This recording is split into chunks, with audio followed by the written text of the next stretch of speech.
a pin. Put a pin in. So that's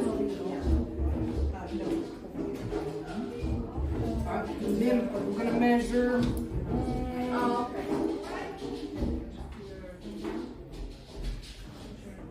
We're gonna measure about 6 centimeters, 7 centimeters away. Go slow. I won't. Don't step on the gas. Yeah, I won't. Go.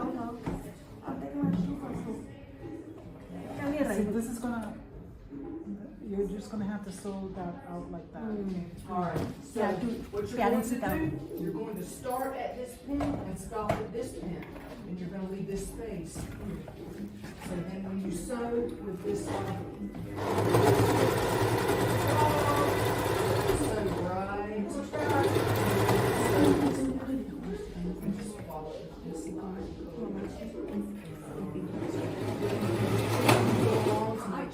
Oh, this thing controls the machine. Now the thing is like, yeah, it's like your case. And maybe stand over there for a second. Alright, so, how's everybody feeling? Yeah. Are you lectured out yet? So, I just wanted to welcome you. My name is Jennifer Falayan. I'm Cherokee, Pueblo, and Aztec, which are certain tribes inside the United States. So you may have heard of Indians or Native Americans, or sometimes we call ourselves indigenous. So we have a lot of different tribes across the United States and Canada that are referred to as indigenous or Indian. So my team, Raisa, Rain, and Linda are also part of different tribes and indigenous cultures that have come to travel, and we say that we're from Turtle Island because there's many creation stories that the world began on the back of a turtle. So that's a very short description. So I was invited to be a keynote speaker for this Artizen conference. I talked yesterday over at Constitution Hill, and then throughout the week we've been doing these different breakout sections. So my program is called Spread Your Wings, the Courage to Fly. And it's intended to work through the life cycle of a butterfly. I'm just going to close this. You can sit back down. No. And so as people were sharing today, like we're hearing all these different kinds of stories about healing, transformation, things that we've gone through. In my program, I thought it was important to work through this life cycle. So like in the beginning, we're born, we have innocence, but we're also very connected to our roots, to our ancestors, to our teachings. And then you have the caterpillar phase, where we're out in the world, we're eating everything. But oftentimes that's where trauma happens, like we're exposed, we're vulnerable, and there may have been things that happened. And then we go into the cocoon phase, where there's a time to mourn what happened to our previous selves, to the kids, the inner child, the adult, whatever happened, and then to prepare for transformation. So it's a kind of like a somber period, like it's completely dark, you're mourning, but then you dissolve, and then there's an ability to create a new possibility, a new life. And then we come out of the cocoon, we're like, hey, wait a minute, what are these things? Got some wings, how do I use them? And so that as we like figuring out how to be in our body, how to like really connect within ourselves, we can flourish, we can start to be strong again, we can start to really spread our wings and fly. So that's kind of the arc of the program. So why did I create the program? What's the big deal? Well, I really appreciate the stories that you told today. And the other mama with the yellow shirt, she's not here, is she? Okay, sorry. But like her, I experienced sexual abuse and domestic violence. And I'm a survivor of rape and incest. And as far back as I can remember, I was 4 years old when my father started molesting me. And not only him, but 8 other people in the neighborhood. And so I was very confused as a child. I'm like, dang, like every time I go to sleep, somebody's creeping into the room. And it's very confusing as a child to go through that. And from age 4 to 14, there was abuse, sexual abuse towards me. Now my father, he never hit me, but he hit my mom. So like yourself, I would wake up, my mom had black eyes, missing tooth, and I was like, dang, what's going on? So even though I would, as a kid, be in my bed, I was so scared, like I could hear, I was like, oh no, she's starting to argue with him, please don't do that, you can't tell me what to do, whatever. I was like, oh crap, here we go. Boom, boom, boom. And being a kid, I was like so paralyzed, like in my mind, I'm jumping out of bed, don't do that to her, you better stop it. Or I'm like, I'm gonna run away, like, you know, just thinking like all sorts of different things that I could do. Welcome. And so I know that trauma of like all those different complexities where my dad on the one hand was very intellectual, he was an artist, oh, he's such a good guy, like, you know, doing stuff in the neighborhood, but I'm like, hello, what's going on in my house? Like, that's not very good.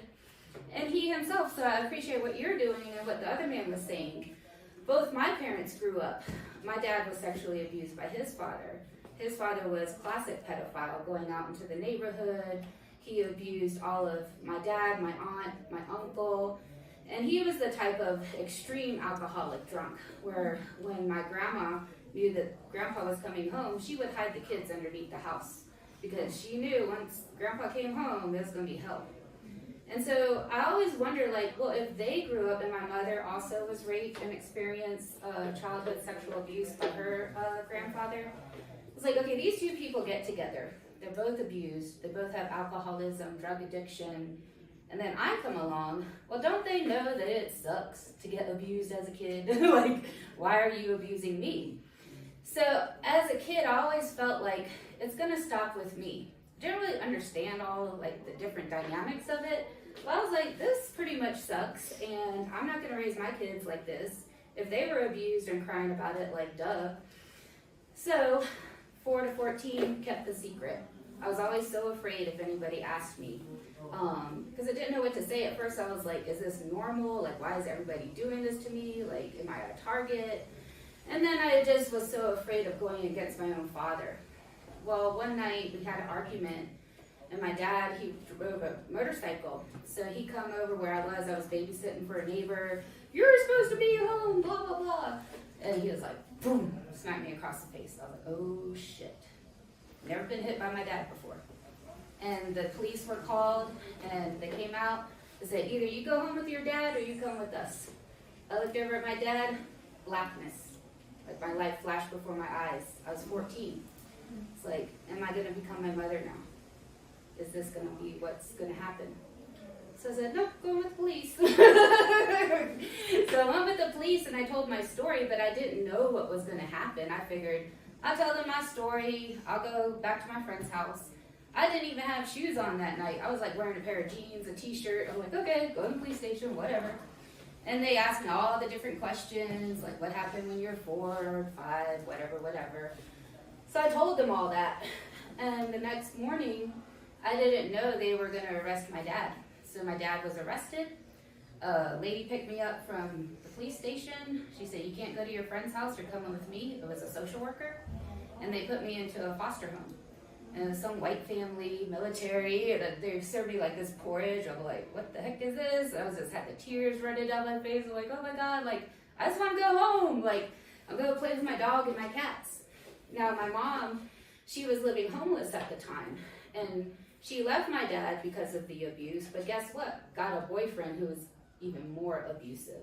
He wouldn't let her see me. They would disappear. They were living homeless. He put a knife in my mom's back. Today, she still has the tip of the knife in her back. He knocked out all her teeth. She had went to the dentist, got like nice teeth to put in, like the falsies. He threw them in the river. You're not going to be beautiful, same like the other lady was saying. And yourself, oh, you think you're all that, whatever. Like just breaking down the like sense of ourselves. So, I know it's a lot to tell you in one moment, and please, if you feel triggered, just know, like, I'm okay. I've done a lot of therapy, but yes, I still deal with anxiety. I deal with depression, and I've learned a lot of tools to deal with it. It's very hard. So, like, the journey to get to this point, a lot of breakdowns. Then when I lived in foster care from 14 to 18. My mom was supposed to get a job. They were supposed to help her. She finally did get a job, finally did get a place, but the abusive boyfriend was still in the picture. And I hated him. I was like, I wish this dude would die. You know? I just felt like, why is this guy always taking my mom away from me? So when I had gone into foster care, the house was foreclosed upon. They threw all our stuff out on the street, you know, because my mom was homeless. Nobody was there to take care of the house. Like you're saying, it's very hard to leave because the man is making the money. And so my mom, all those years, she had even left the home before when I was 13, so I was just stuck in the house with my dad. So it's like all the complications of things. And me being a lot like my dad, he's an artist, intellectual, knows all the family history. So it's like that one part of you that wants the dad, wants the comfort. And then when all the other people were abusing me, well, it's like, who can I go to tell this to?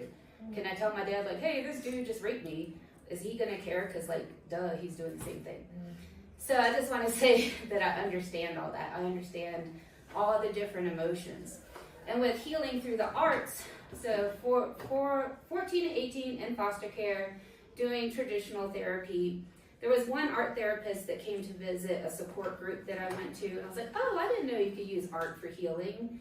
And so I started doing more art, and then as an adult, that was more difficult because now I'm graduated, and you're like, oh, you're free. But it's like, how do you make decisions? Like, I don't have a mentor. Like, how do you buy a car? How do you, like, get an apartment? Like, those kinds of things. They're like, okay, you graduated, bye. So it's even harder as an adult to navigate, like, establishing yourself and getting connected. And you find that I knew that I got into relationships. I started to always feel that I never belonged anywhere. And I would love when like my roommates' parents or their people's families, I got real attached to other people's families. But then at the end of the day, you have to go home. Like, it's all lovey, warmy, like you're eating with them. But then it's like, okay, go home. And you're like, I'm all by myself again. You know, this is not very fun. So I was married for a long time and going through different traumas, going through life. I also lost 2 babies and had miscarriages. And it's like, it sucks because you're dealing with all this trauma. Then you're trying to be a woman and it's like, what is the family or the babies going to make me more of a woman? Is a job going to make me more of a woman? So my journey through the arts has really helped me be self-expressed. And I'll just tell you a few quick things. So I used to sing a lot. I was doing classical singing. And when you're trying to sing like an opera singer, they're like training you to open your mouth like, no, no, no, you know, like that kind of stuff. The fact of like somebody telling me to open my mouth was very like, I had to overcome a lot because growing up, we're seen as women, oh, open your mouth, like, are you going to give a blowjob? Or, you know, like very sexual of how women are treated. So the fact that somebody wants me to open my mouth, I was like, no, it was very scary for me. And very scary to project my voice out. Even just recently, so then I've done dance, like hula, where we dance barefoot, or doing breathing exercises. And what I found with art is that it helps me be connected in my body. Even up until recently, I hated when people said, how are you doing? I don't know, because I'm not here. You know, my mind escaped a long time ago. My mind escaped growing up being that kid, like when my dad would abuse me, I put the pillow over my head. I didn't want to be there. And then even as women, like we oftentimes escape. We do what we need to do to survive. But I want to encourage you that there are safe places. There are safe places that we create among ourselves. And through art, it is healing. And you're learning different things along the way. How to tell your story. Maybe how to speak a little bit louder. Maybe you did some breathing or yoga exercises and like, oh, wait a minute. I actually do feel my heart beating. My stomach hurts. I'm feeling anxious. My heart's beating fast. Maybe I should take some breaths. So everybody practice that. Just put your hand on your heart. See if your heart's beating fast or slow. Are you feeling sad or anxious? But let's just breathe through it. Just take a deep breath.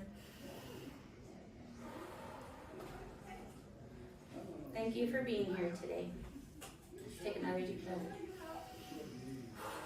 Thank you for surviving. Thank you for being on this journey. Thank you, Giselle. Thank you for people bringing us together today. Thank you, Son, for seeing me today. Thank you for being born. And just stretch out. And give yourself a big hug. You deserve all the beauty, all the love, all the abundance. I say, forget that crap. I'm going to be making me a skirt today. That's what I'm doing. So I just wanted to welcome you and thank you and say, I see you, I understand. And even though each day is it may be up, it may be down, I too go through that. I too break down and cry. I too get triggered. But there is hope, through all these processes, there is hope. We can get jobs, we can get established, we can take care of ourselves. So thank you.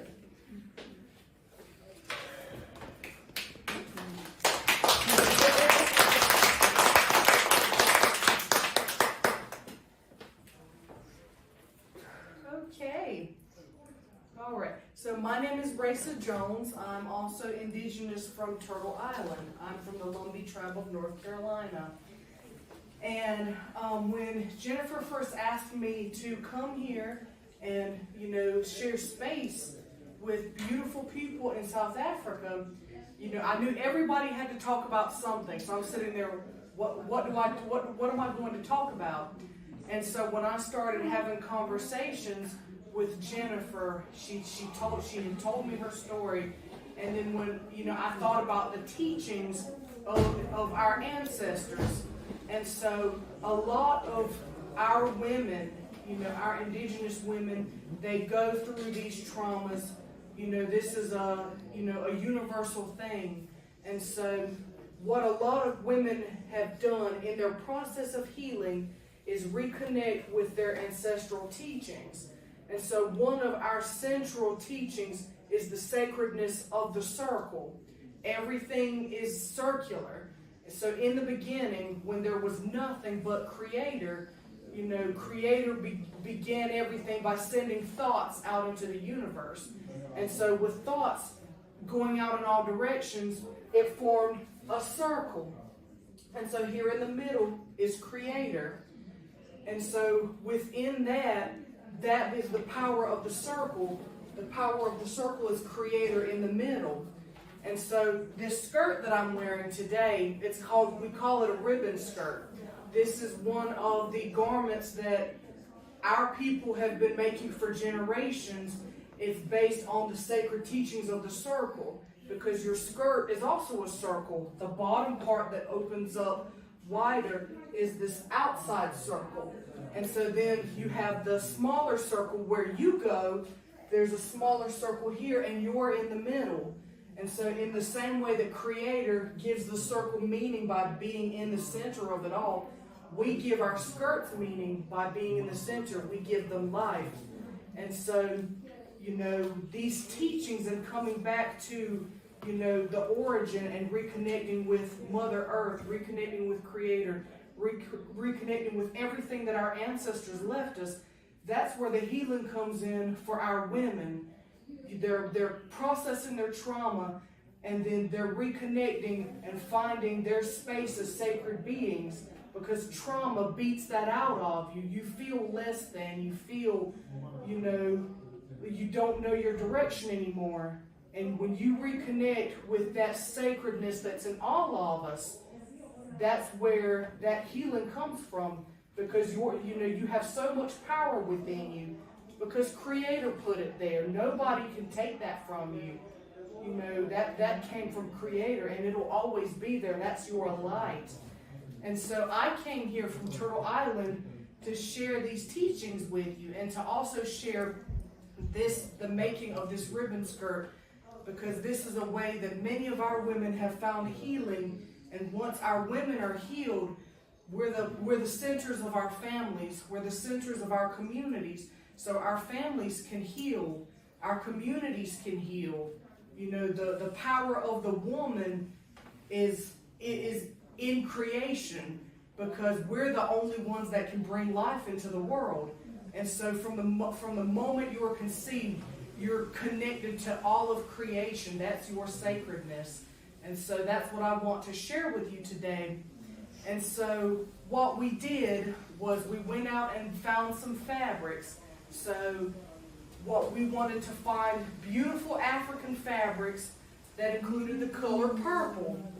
And so, you know, we found these beautiful fabrics, you know, and we're hoping that each one of you will pick a fabric that resonates with you. And so they're all unified by the color purple. You know, this is something, you know, that we identify with too, you know, in the United States. And so, you know, this resonance, I think is just so amazing. And so, you know, we want each and every one of you to come up and, you know, pick which fabric you like. So each bundle is about 2 or 3 skirts. And so we'll have that, you know, organized, and, you know, it's going to be your creation. So we can, I guess we can kind of start with a line. Well, and then just logistically, we know we may not finish the skirts today, but we want everyone to at least pick the fabrics. We'll measure, cut them, pick some ribbons, and then we'll work out for when, either tomorrow or the next day, depending on the schedule, and work with Dizella to make sure everybody can finish. One last note, as you pick up your fabrics, I do have some things back here that if anybody would like to pick a dress or a top, and I have some t-shirts from my first workshop where I did a workshop for survivors of rape, incest, and foster care youth. So we have like some different shirts and stuff. You're also welcome to pick one after you pick the fabrics. Beautiful. Thank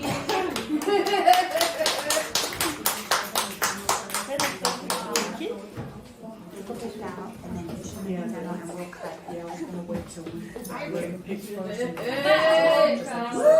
Superstar! Beautiful. Yeah, nice. Can you explain this first?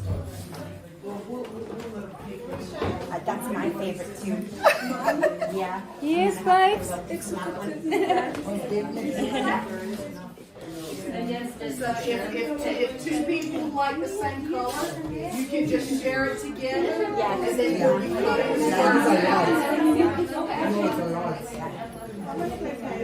Yeah, so there's enough. If 2 or 3 people like the same color, okay, share it. Just how many? How many? 1, 2, 3, 4. You guys are sharing that one? Awesome. Perfect. So, and then we have part of the of this one too that anyone can have. So if everyone are you making a skirt? No, I'm not gonna make it because if I don't finish it today, I'm not gonna get it because I'm not part of it. You can be part of that. Yeah. You do this good. We will. Where do you stay? We're gonna finish that before you take it. Yeah.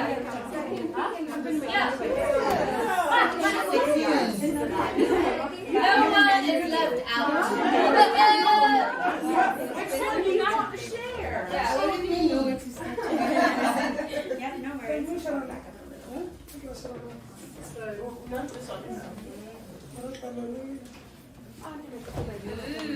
There's lots of materials in there. It's okay. Oh, there we go. So we're gonna help you measure and cut too.